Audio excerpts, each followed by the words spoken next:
So guys आज के lecture में हम लोग पढ़ने वाले हैं agriculture and main branches of agriculture. मतलब एग्रीकल्चर क्या होता है और उसके जो मेन ब्रांचेस होते हैं वो क्या क्या होता है। तो चलिए अपने लेक्चर को स्टार्ट करते हैं।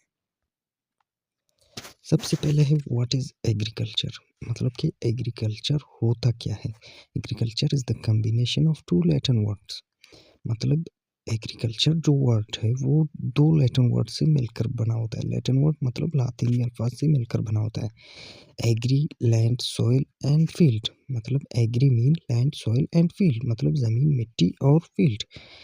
And culture, culture mean to cultivate मतलब ज़मीन और सॉइल के अंदर जो कल्टीवेशन होती है वो मुकम्मल क्या कहलाता है, agriculture. Agriculture is an art. Agriculture is an art, industry and science of cultivating the soil, growing crops and raising live stocks.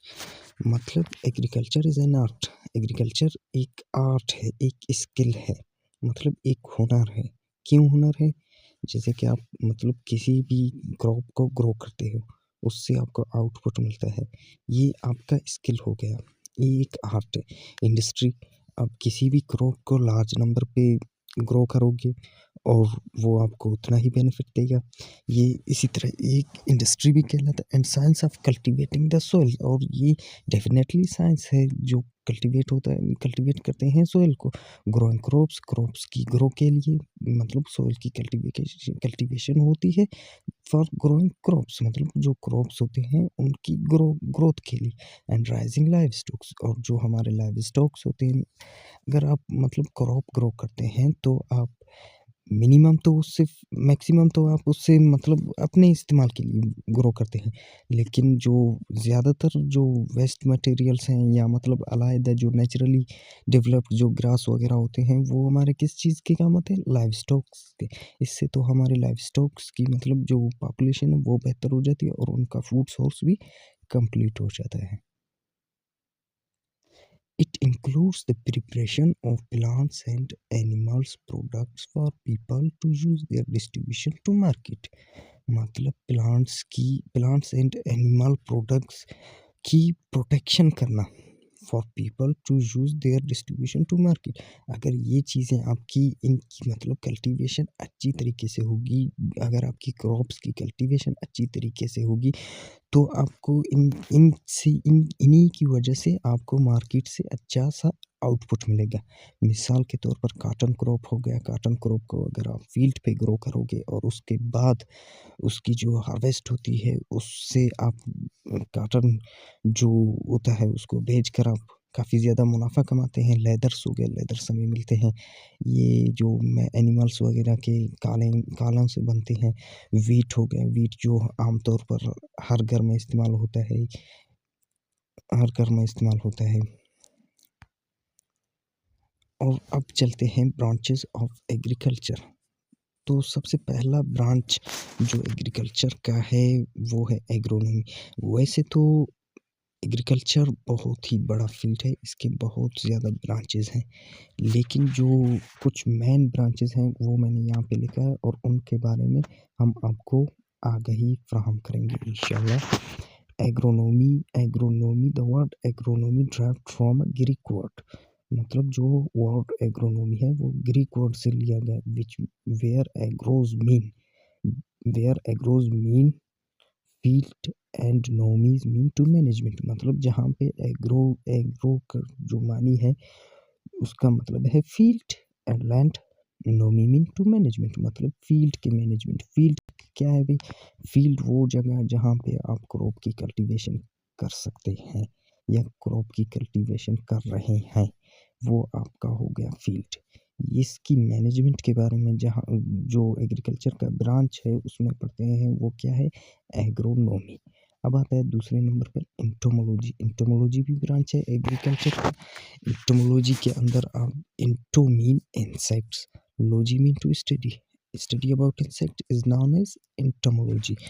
So how insects are related to agriculture? Insects are related to agriculture because मतलब insect क्यों agriculture से related है, क्योंकि insect as a pollinator काम करते हैं plants की, मतलब जो नेक्टर होता है वो स्टिग्मा तक ट्रांसफ़र करते हैं। ये पोलिनेशन के लिए काम करते हैं और इंसेक्ट्स हमारे क्रॉप्स में काफ़ी ज़्यादा हद तक अटैक करते हैं, काफ़ी ज़्यादा उनके लिए हार्मफुल होते हैं। और इंसेक्ट्स में ज़्यादातर इंसेक्ट्स ऐसे होते हैं जो हमारे लिए फ़ायदेमंद होते हैं, जैसे कि मतलब हो गया हनी बीज़, जिससे हमें हनी प्रोडक्ट मिलता है, सिल्कवर्म जिससे हमें रेशमी धागा मिलता है, जिससे रेशमी कपड़ा बनता है, वो लाइक इंसेक्ट हो गए। मतलब ऐसे कई सारे इंसेक्ट्स हैं जिनके बेनिफिट्स हैं, जिनके फ़ायदे हैं, और नेगेटिव मतलब नेगेटिव इम्पैक्ट्स भी इंसेक्ट्स के हैं, जैसे कि मतलब प्लांट्स के ऊपर अटैक करते हैं, एफिड्स वगैरह। ये सारे इंसेक्ट्स मतलब हमारे प्लांट्स को नुकसान दे रहे हैं या हमें फ़ायदा दे रहे हैं, या हमारे प्लांट्स को फ़ायदा दे रहे हैं। इन इंसेक्ट्स का बहुत ही बड़ा रोल है एग्रो इकोसिस्टम में, मतलब एग्रीकल्चर के जो इकोसिस्टम है, जो एनवायरनमेंट है उसमें। इसलिए entomology is the basic branch of agriculture. Agronomy हो गया, एंटोमोलॉजी हो गया। अब आते हैं प्लांट पैथोलॉजी के ऊपर। Plant pathology, patho mean disease, logy mean study. The study of plant disease is known as plant pathology. मतलब प्लांट पैथोलॉजी वो वो ब्रांच है एग्रीकल्चर का जिसमें हम प्लांट की डिजीज़ के बारे में पढ़ते हैं, डिजीज़ की मैनेजमेंट के बारे में, डिजीज़ की कंट्रोल के बारे में पढ़ते हैं, और डिजीज़ का जो नेचर है उसके बारे में पढ़ते हैं। वो कौन सा ब्रांच है? Plant pathology. और नंबर चौथे पे आता है हमारे पास horticulture. Horticulture is the branch of agriculture where we study about gardening crops. मतलब जो गार्डन में जो हमारे प्लांट्स होते हैं, जैसे कि बड़े बड़े गार्डन्स होते हैं, अंगूर के बागात हो गए, सेब के बागात हो गए, ये इन सब के बारे में हम कौन से ब्रांच में पढ़ते हैं? हॉर्टिकल्चर के अंदर। मतलब आप ऐसे कह सकते हैं कि बागात के बारे में पढ़ने को, या बागात की कल्टीवेशन को क्या कहते हैं? हॉर्टिकल्चर। अब आते हैं पांचवा जो पांचवा जो ब्रांच है वो है फॉरेस्ट्री। फॉरेस्ट्री इसमें मतलब आप पढ़ते हैं जंगलात के बारे में। जंगलात का क्या रोल होता है हमारे इकोसिस्टम में, जंगलात का क्या रोल होता है बाकी ऑर्गेनिजम्स में जो जंगलात में रिहाइश करते हैं। मतलब ये सब कुछ हम फॉरेस्ट्री में पढ़ते हैं। अब छठा आता है plant breeding and genetics. Plant breeding and genetics में हम लोग ये पढ़ते हैं कि प्लांट्स कैसे ग्रोथ करते हैं, कैसे वो मतलब एक छोटे से सीड से कैसे एक बहुत बड़ा दरख्त कैसे बन जाता है। इन सब के बारे में पढ़ने का जो एग्रीकल्चर में जो ब्रांच है वो है प्लांट ब्रीडिंग एंड जेनेटिक्स। अब आते हैं सॉइल साइंस की तरफ। सॉइल साइंस मतलब मिट्टी का जो स्ट्रक्चर है, मिट्टी के जो मॉलिक्यूल्स हैं, मिट्टी में जो केमिकल्स होते हैं, मिट्टी का मतलब जो मिट्टी की क्या कहते हैं,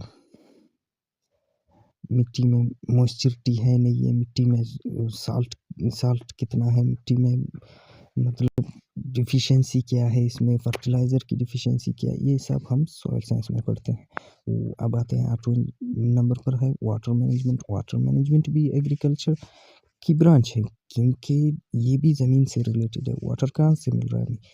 बेशक ज़मीन से मिल रहा है, लेकिन वाटर की जो मैनेजमेंट है, जो तरतीब है, ये भी एग्रीकल्चर ब्रांच है। इसे हम वाटर मैनेजमेंट ब्रांच में पढ़ते हैं कि कैसे वाटर को मैनेज किया जाए। और 9वां है एग्रीकल्चर इंजीनियरिंग। आजकल हमारे फील्ड में बहुत सारे जो मशीनरीज़ इस्तेमाल हो रहे हैं, इनके बारे में जो पढ़ते हैं, इन मतलब न्यू न्यू मशीनरीज़ लॉन्च करते हैं, इनके बारे में पढ़ने को क्या कहते हैं? Agriculture engineering. और ये ब्रांच है किस चीज़ का? एग्रीकल्चर का। Agriculture economics most important because क्योंकि हमारी जो कंट्री है पाकिस्तान और इंडिया, इन दोनों कंट्री का बैकबोन जो है वो एग्रीकल्चर सेक्टर है। मतलब शोबे ज़राअत पाकिस्तान हो या इंडिया हो, इन दोनों का शोबे ज़राअत इनकी रीढ़ की हड्डी है। क्यों रीढ़ की हड्डी है? क्योंकि इनकी जो अक्सर रूरल जो लोग होते हैं, जो आम लोग होते हैं, वो डिपेंड होते हैं एग्रीकल्चर सेक्टर के ऊपर। सो ये हो गया आज का हमारा लेक्चर। So thank you.